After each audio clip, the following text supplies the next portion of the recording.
That's it for additional functions, especially string functions.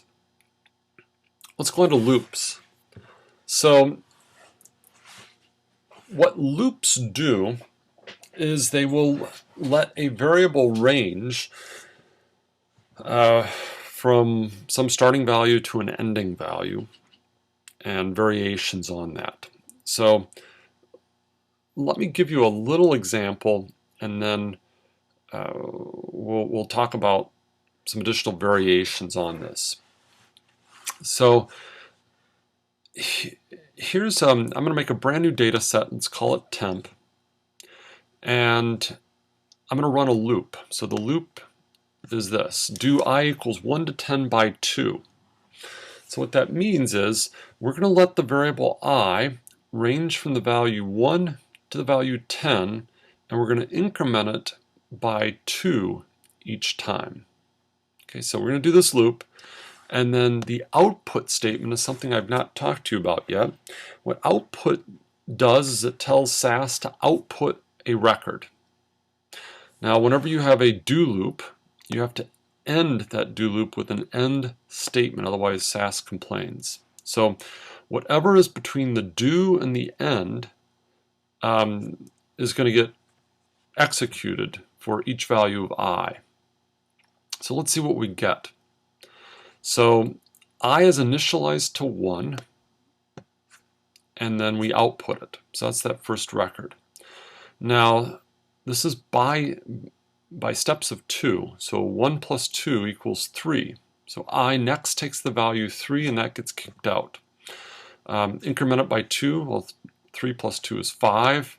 That gets outputted. Then we have what? 5 plus 2 is 7.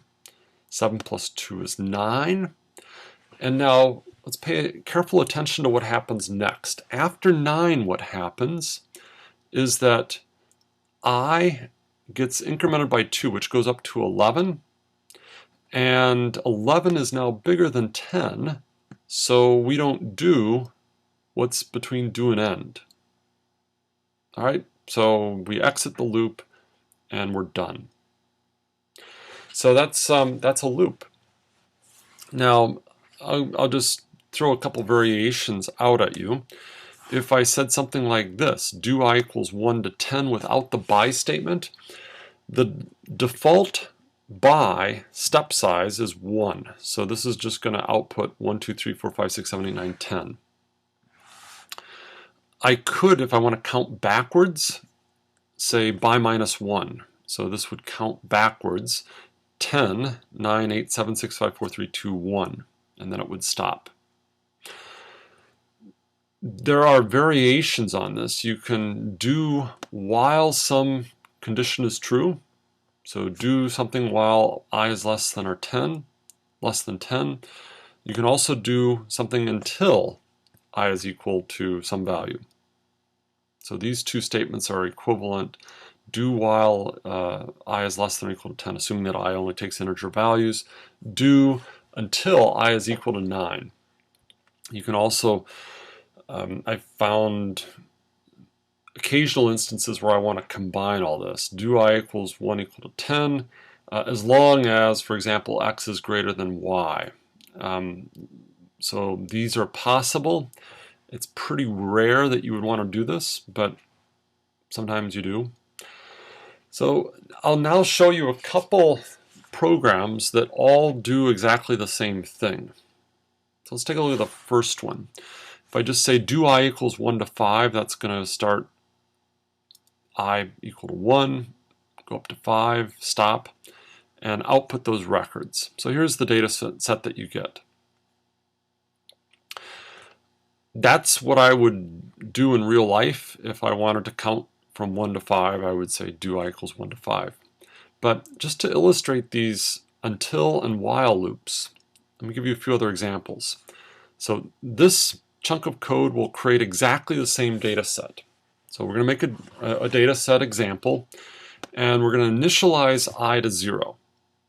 Now I'm going to say do this until I equals 5. So what do I want to do? Well, first I'm going to increment I. So let's say I equal to I plus 1. So notice what happens is I was 0, it now becomes 1, and then we're going to output it, and that would be that first record. Then we're going to come back, we're going to check, well, is I equal to 5? No, it's equal to 1. Therefore, we're going to go through this loop again and get set equal to 2. Is it equal to 5? No, so we keep doing this. 3, 4, and then we come in, and once I is equal to 5, it gets outputted, and then we say, well, is I equal to 5? Yes, therefore we're not going to do this anymore, so we exit the loop and you get the same data set.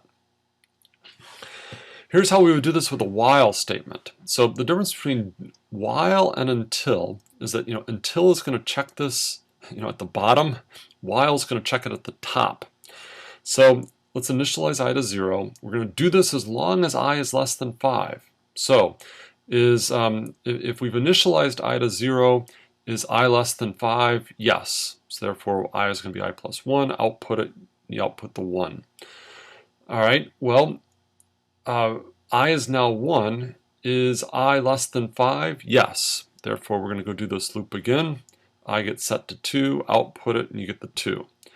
Do it for 3, 4, and let's see what happens. So now if I is now 4, we increment it to 1.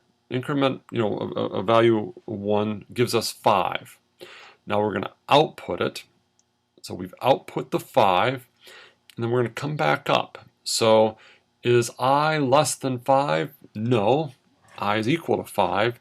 Therefore, we exit the loop, and we're done. So that's what loops do. Loops are extremely common in any programming language, ranging from basic. In basic, it's called a for loop. C, it's called a for loop.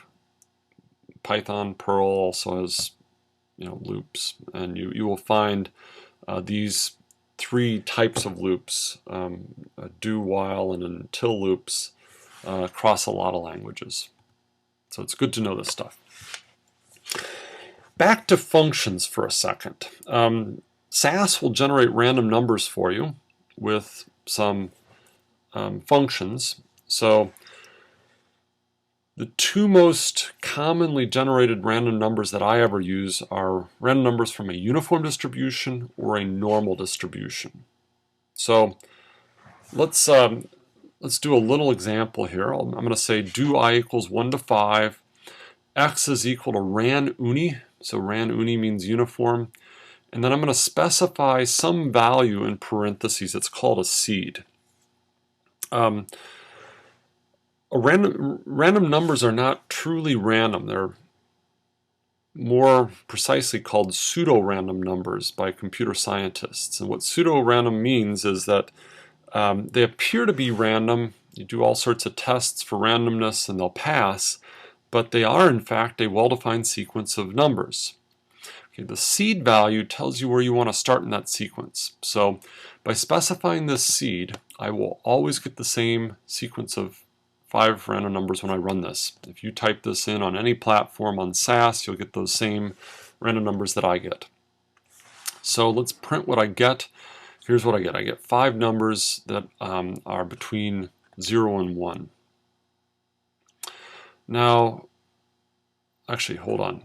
Here are my 5 numbers. That's upstairs is my next example. So you notice these are all between 0 and 1.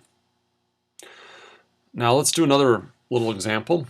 I'm going to generate 100 random numbers from a normal distribution. So ran nor gives you something from a normal distribution. Let's print the first 5. Well, here are the first 5 numbers from that distribution. You'd expect these, but 99.7% of them are going to be between -3 and +3, since this is a standard normal distribution. If I run proc univariate, ask for the plot, you're going to see something that looks vaguely normal. The box plot sure looks normal. Just to convince you that this is indeed a normal random variable. Okay, so a few more functions for you with the random number generator and a little illustration of loops and how I can cook up data using these random number generators. Here's an application of these functions. So we're going to get a whole lecture on sampling in a couple weeks, but sometimes you want to sample from a data set. If you have 1,000,000 cases, maybe you don't need to analyze 1,000,000 cases. 100,000 cases might be just fine. So, and it would run faster, use fewer resources. So that's a good idea to sample. So how would you sample down? In SPSS, you do data, select cases, and then you pick off the sample option. In SAS, you're going to do this with a data step. We'll learn another way in a couple weeks, but here's the way we could do it. So ran uni, pick some seed. 1, 2, 3, 4 is my favorite seed. If you do a logical comparison of that random number with, say, 0.5, in essence, that's a coin flip. So half the time, since I'm using 0.5, this expression is going to evaluate to true, and half the time it's going to be false. So how could we draw a 10% sample? I'll use that nonprofit data set that's sitting around in SSCC.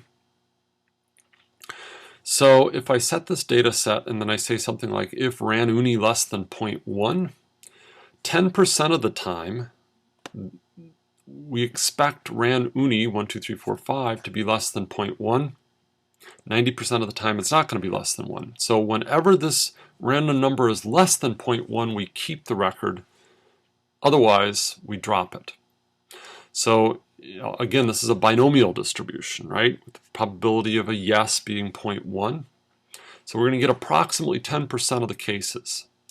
So here's something from the log. So there were 197 cases in nonprofit. Notice that my sample data set only has 17. So why 17?